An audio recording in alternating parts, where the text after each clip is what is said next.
1956.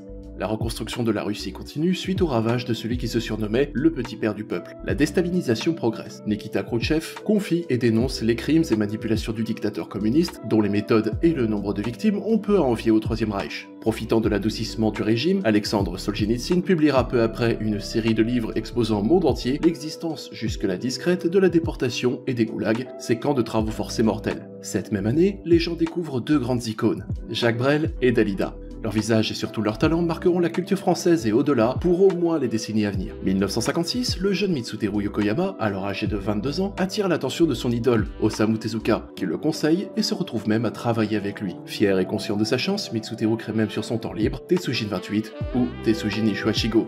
Otaro Kaneda est un jeune détective qui retrouve un prototype de robot géant, vestige d'un laboratoire de la Seconde Guerre mondiale, et l'utilise pour lutter contre le crime organisé.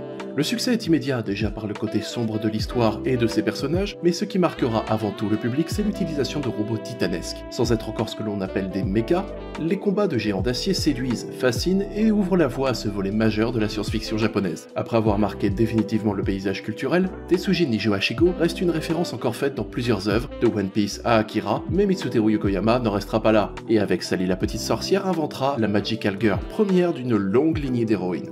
1956 aura vu passer bon nombre de révélations, dont celle d'un apprenti qui sera devenu un maître.